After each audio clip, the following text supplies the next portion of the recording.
விடுதலை சிறுத்தைகள் கட்சியின் சார்பில் மது மற்றும் போதைப்பொருள் ஒழிப்பு மாநாடு உளுந்தூர்பேட்டையில் இன்று நடைபெறுகிறது. திமுக கூட்டணி கட்சிகளை சேர்ந்தவர்கள் பங்கேற்கும் இந்த மாநாட்டிற்கு விசிக தலைவர் திருமாவளவன் தலைமை தாங்குகிறார்.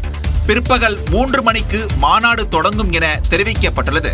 திமுக அமைப்பு செயலாளர் RS பாரதி, செய்தி தொடர்பாளர் TKS இளங்கோவன் ஆகியோர் சிறப்புரையாற்றுகின்றனர். இடதுசாரிகள், காங்கிரஸ், மனிதநேய மக்கள் கட்சி, இந்திய யூனியன் முஸ்லிம் லீக், தமிழக வாழ்வுரிமை கட்சிகளின் சார்பிலும் நிர்வாகிகள் பங்கேற்று வாழ்த்துரை வழங்குகின்றனர். பெண்களே நடத்தும் இந்த மாநாட்டின் மூலம் தமிழ்நாடு உட்பட தேசிய அளவில் முழு மதுவிலக்கை நடைமுறைப்படுத்த வேண்டும், மது மற்றும் போதைப் பொருட்களை முற்றிலுமாக ஒழிக்க சட்டம் இயற்ற வேண்டும் உள்ளிட்ட நோக்கம் குறித்து எடுத்துரைக்கப்படுகிறது. மாநாட்டில் 2 லட்சத்திற்கும் மேற்பட்ட பெண்கள் சீருடையுடன் பங்கேற்க உள்ளதாக தெரிவிக்கப்பட்டுள்ளது. மது ஒழிப்பு மாநாட்டை ஒட்டி உளுந்தூர்பேட்டையில் சுமார் 1300 காவலர்கள் பாதுகாப்பு பணியில் ஈடுபடுத்தப்படுகின்றனர். திருப்பூரில் மழைநீர் வீடுகளுக்குள் புகுந்ததால் மக்களின் இயல்பு வாழ்க்கை பாதிக்கப்பட்டது.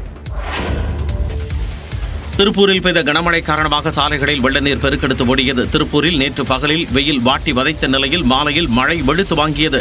கொங்கு மெயின் ரோடு, ஓம் சக்தி கோவில் வீதி, பிச்சம்பாளையம், தென்னம்பாளையம் உள்ளிட்ட பகுதிகளில் சாலைகளில் ஆறு போல் மழைநீர் பெருக்கெடுத்து ஓடியது.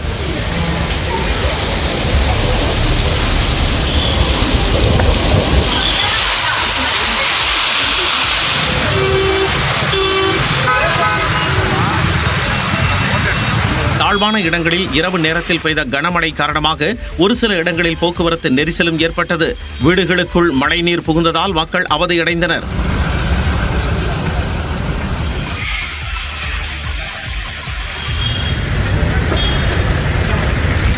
சிலர் தண்ணீரில் பேப்பர் படகு விட்டு ஆனந்தமடைந்தனர். இதேபோல கோவை மாநகரின் சில பகுதிகளில் அரை மணி நேரத்திற்கு மேலாக மிதமான மழை பெய்தது. உக்கடம், குனியமுத்தூர், ஆத்துப்பாலம், ராமநாதபுரம் பகுதிகளில் பெய்த மழையால் வெப்பம் தணிந்து குளிர்ச்சியான சூழல் நிலவியது.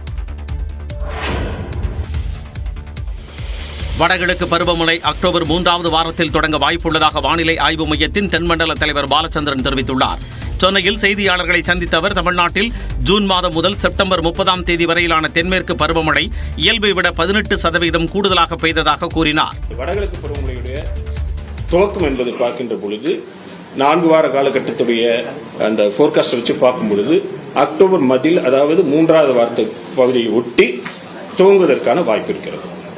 தென்மேற்கு பருவமழை காலத்தில் நெல்லை மாவட்டத்தில் இயல்பை விட மிக அதிக மழையும், டெல்டா மாவட்டங்களில் இயல்பை விட குறைவான மழையும் பெய்ததாக குறிப்பிட்டார். சென்னையில் இந்த ஆண்டு வெள்ள பாதிப்பு ஏற்படுமா என்று தற்போதே கணிக்க முடியாது என வானிலை ஆய்வு மைய தென்மண்டல தலைவர் பாலச்சந்திரன் தெரிவித்துள்ளார். சென்னையில் செய்தியாளர்களிடம் பேசிய அவர் இதனை தெரிவித்தார்.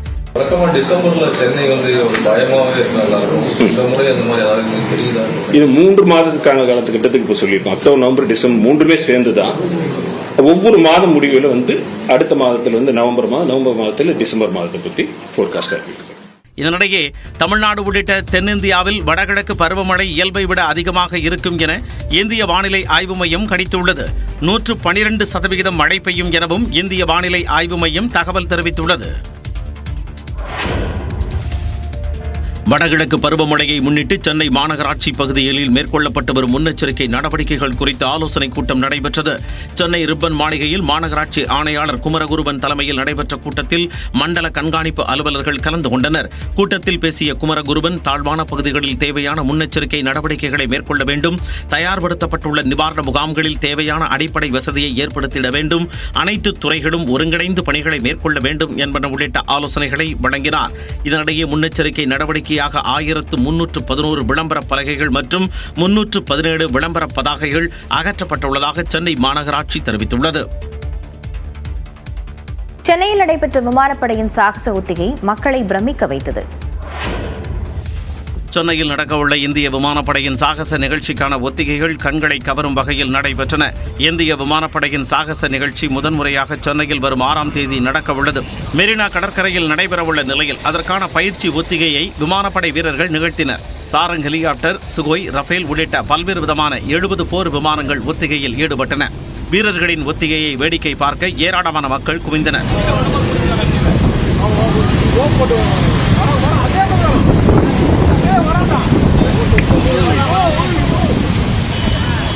ஆற்றின் வடிவில் வானில் பறந்த வீரர்கள் பார்வையாளர்களை பிரமிக்க வைத்தனர்.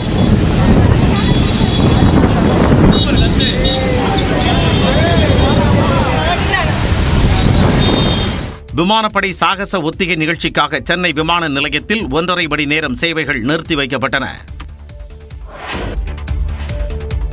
விஜயின் கடைசி திரைப்படத்தில் பிரபல நடிகர் பாபி தியோல் இணைந்திருப்பதை படக்குழு அதிகாரப்பூர்வமாக அறிவித்துள்ளது.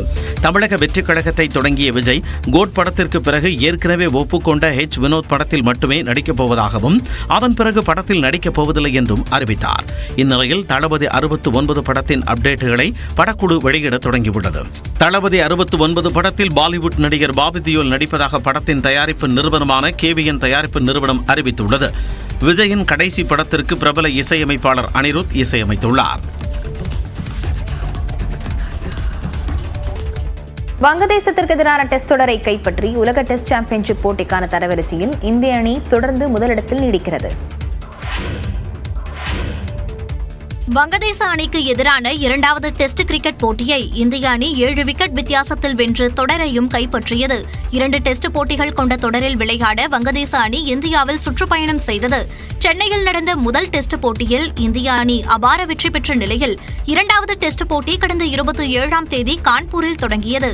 முதல் நாள் போட்டியில் வங்கதேச அணி 3 விக்கெட் இழப்புக்கு 108 ரன்கள் எடுத்த நிலையில் 2 மற்றும் 3வது நாள் போட்டிகள் ஒரு பந்து கூட வீசப்படாமல் மழையால் ரத்தானது. 4வது நாள் போட்டியில் 233 ரன்னில் முதல் இன்னிங்ஸில் வங்கதேசம் ஆட்டமிழக்க, அதே நாளில் இந்திய வீரர்கள் அபாரமாக பேட்டிங் செய்து குறுகிய நேரத்தில் 285 ரன்களை எடுத்து டிக்ளேர் செய்ததால் 52 ரன்கள் முன்னிலை பெற்றது.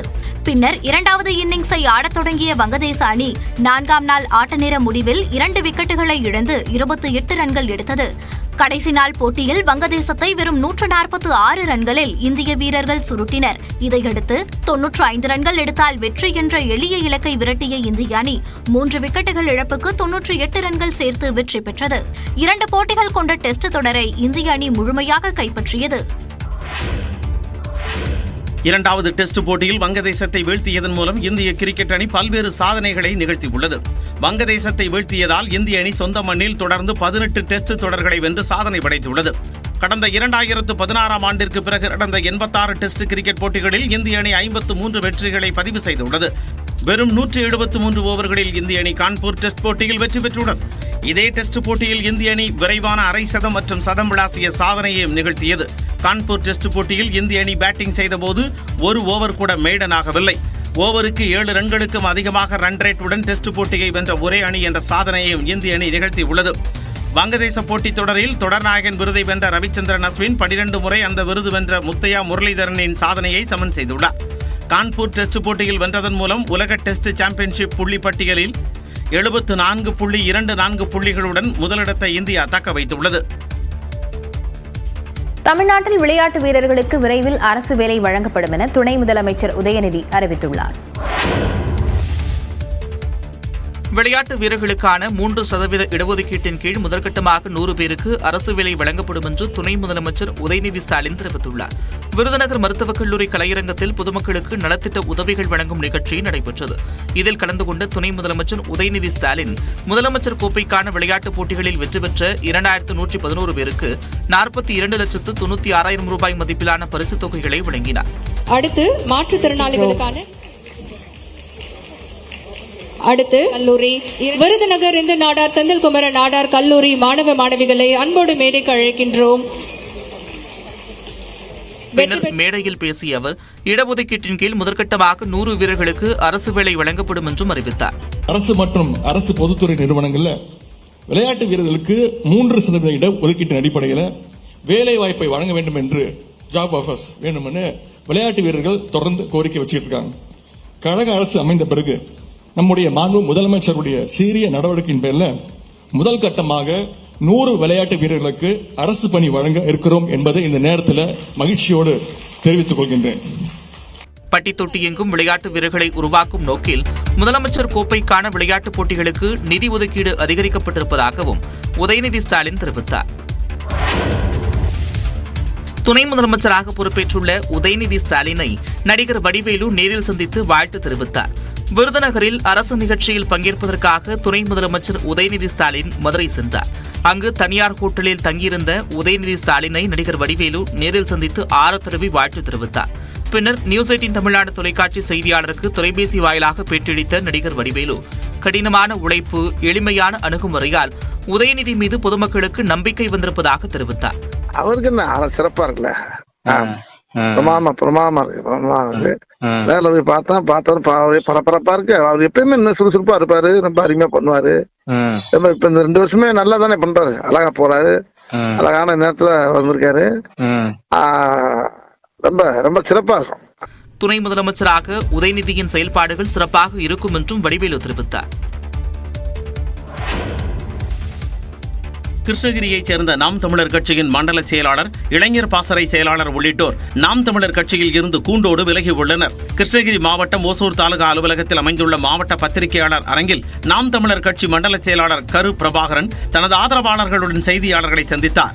அப்பொழுது தான் உட்பட 9 நிர்வாகிகள் நாம் தமிழர் கட்சியில் இருந்து கூண்டோடு விலகுவதாக அறிவித்தார். கட்சிக்காக உழைத்தவர்களை சீமான் கண்டுகொள்வதில்லை எனவும் பிரபாகரன் குற்றம் சாட்டினார்.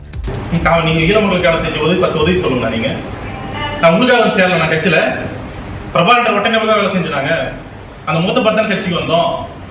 ஈழ மக்களுக்கு செஞ்ச உதவி நீங்க என்ன சொல்லுங்க? நீங்க எதுவுமே இல்லை.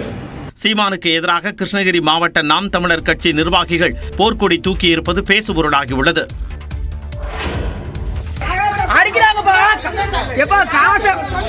அது ஒரே ஒரு பீஸ் எங்க இருந்துச்சு தெரியாது.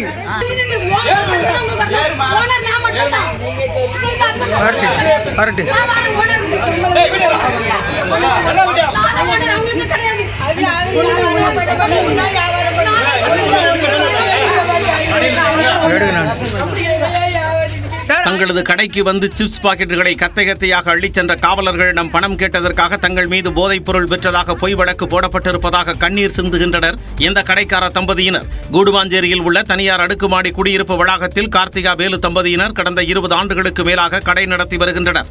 இவர்களது கடைக்கு சோதனை என்ற பெயரில் வரும் காவலர்கள் குர்குரே, லேஸ், பெப்சி, கோலா உள்ளிட்ட 500 ரூபாய் மதிப்பிலான பொருட்களை காசு கொடுக்காமல் எடுத்துச் செல்வதாக குற்றம் சாட்டப்படுகிறது. அந்த வகையில் அண்மையில் காவலர்கள் நடத்திய சோதனையின் போது வேலு அதனை வீடியோ எடுத்திருந்ததாக தெரிகிறது. இதனால் ஆத்திரமடைந்த காவலர்கள் கணவன் மனைவி இருவரையும் தாக்கியதாக கூறப்படுகிறது. வேற ஒருத்தங்க வந்தா 10 ரூபா பொருள்னாலும் கரெக்டா இந்தாமா 10 ரூபாண்டு மீதி சில்லறையும் கேட்டு வேண்டி போறாங்க. இவங்க காசும் தரதில்ல, இவங்க அராஜகம் தான் சார். எங்களுக்கு நிம்மதி, எங்களை வாழவும் விட மாட்டாங்க. காவலர்கள் அத்தோடும் நிற்காமல் உணவு பாதுகாப்பு துறையினரை அனுப்பி ஹான்ஸ் போதை பாக்கெட் பறிமுதல் செய்ததாக கூறி தங்கள் கடையை மூடிவிட்டதாக கண்ணீர் சிந்துகின்றனர். ஹான்ஸ் என் கடைக்குள்ள எடுத்தேங்காங்களா, அப்ப எடுத்தேன்னா அவங்க எந்த கைரேகை இருக்குமோ அந்த கைரேகையை காமிக்க சொல்லுங்க. இப்போ நான் எடுத்தேன்னா நான் கடைக்குள்ள வச்சிருந்தேன்னா அப்ப என் கடை கைரேகை இருக்கும், என் கைரேகையும் எடுங்க. போலீஸ் வச்சிருந்தா அவங்க கைரேகை இருங்க. திருடர்களை விடவும் காவலர்களை பார்த்தால் தான் பயமாக இருப்பதாக அப்பகுதி மக்கள் தெரிவிக்கின்றனர். தாக்குதல் நடத்தியதாக குற்றம் சாட்டப்படும் காவலர்கள் மீது தாம்பரம் மாநகர காவல் ஆணையர் அலுவலகத்தில் புகார் அளிக்கப்பட்டுள்ளது. கர்நாடக முதலமைச்சர் சித்தராமையாவின் மனைவி திருப்பி ஒப்படைத்த 14 மனைகளையும் மைசூரு நகர்ப்புற வளர்ச்சி ஆணையம் திரும்ப எடுத்துக் கொண்டது. முதலமைச்சர் சித்தராமையாவின் மனைவி பார்வதிக்கு சொந்தமான 3.16 ஏக்கர் நிலத்தை லே அவுட் அமைப்பதற்காக மைசூரு நகர்ப்புற மேம்பாட்டு ஆணையம் கையகப்படுத்தியது. இதற்கு பதிலாக மைசூர் நகரின் மையப்பகுதியான விஜயநகரில் 14 வீட்டு மனைகள் வழங்கப்பட்டன. இந்நிலையில் அதிகாரத்தை தவறாக பயன்படுத்தி மனைவிக்கு வீட்டு மனைகளை வாங்கி கொடுத்ததாக முதல்வர் சித்தராமையா மீது வழக்கு தொடரப்பட்டது. மேலும் சட்டவிரோத பண பரிவர்த்தனை நடைபெற்றதாகவும் அமலாக்கத்துறை வழக்கு பதிவு செய்துள்ளது. இதனைத் தொடர்ந்து தனக்கு வழங்கப்பட்ட 14 மனைகளையும் திருப்பி ஒப்படைக்க தயாராக உள்ளதாக சித்தராமையாவின் மனைவி பார்வதி மைசூரு நகர்ப்புற வளர்ச்சி ஆணையத்திற்கு கடந்த திங்கட்கிழமை கடிதம் எழுதியிருந்தார். அதன் அடிப்படையில் சித்தராமையாவின் மனைவி பார்வதியுடனான நில ஒப்பந்தம் ரத்து செய்யப்பட்டுள்ளது. மேலும் அவருக்கு வழங்கப்பட்ட 14 மனைகளையும் மைசூரு நகர்ப்புற வளர்ச்சி ஆணையம் திரும்ப எடுத்துக் கொண்டது. லட்டு சர்ச்சை விவகாரத்தில் பரிகார பூஜை செய்த பின்னர் பவன் கல்யாண் இன்று விரதத்தை முடிக்க உள்ளார். கர்நாடக முதலமைச்சர் சித்தராமையாவின் மனைவி திருப்பி ஒப்படைத்த 14 மனைகளையும் மைசூரு நகர்ப்புற வளர்ச்சி ஆணையம் திரும்ப எடுத்துக் கொண்டது. திருப்பதி லட்டு சர்ச்சை தொடர்பாக விசாரிக்க நியமிக்கப்பட்ட குழுவின் விசாரணை தற்காலிகமாக நிறுத்தி வைக்கப்பட்டுள்ளது. திருப்பதி லட்டு பிரசாதத்தில் விலங்குகளின் கொழுப்பு கலக்கப்பட்டதாக சர்ச்சை எழுந்தது. இது தொடர்பாக விசாரணை செய்ய ஆந்திர மாநில அரசு சிறப்பு விசாரணை குழுவையும் அமைத்தது. இதனிடையே லட்டு விவகாரத்தை உச்சநீதிமன்ற நீதிபதியின் மேற்பார்வையில் விசாரிக்க உத்தரவிடக் கோரி உச்சநீதிமன்றத்தில் தாக்கல் செய்யப்பட்ட மனு திங்கட்கிழமை விசாரணைக்கு வந்தது. அப்போது கலப்பட நெய் விவகாரம் பற்றி பல்வேறு கருத்துக்களை தெரிவித்த நீதிமன்றம் ஆந்திர அரசு நியமித்த விசாரணை குழு மூலம் விசாரிக்கலாமா அல்லது வேறு ஏஜென்சிகள் மூலம் விசாரிக்கலாமா என சொலிசிட்டர் ஜெனரலிடம் கருத்து கேட்டது. அத்துடன் இம்மாதம் 3ஆம் தேதிக்கு வழக்கு விசாரணையை நீதிமன்றம் தள்ளி வைத்தது. இந்நிலையில் அக்டோபர் 3ஆம் தேதி வரை சிறப்பு விசாரணை குழுவின் விசாரணை தற்காலிகமாக நிறுத்தி வைக்கப்பட்டிருப்பதாக ஆந்திர மாநில டிஜிபி திருமலா ராவ் தெரிவித்துள்ளார்.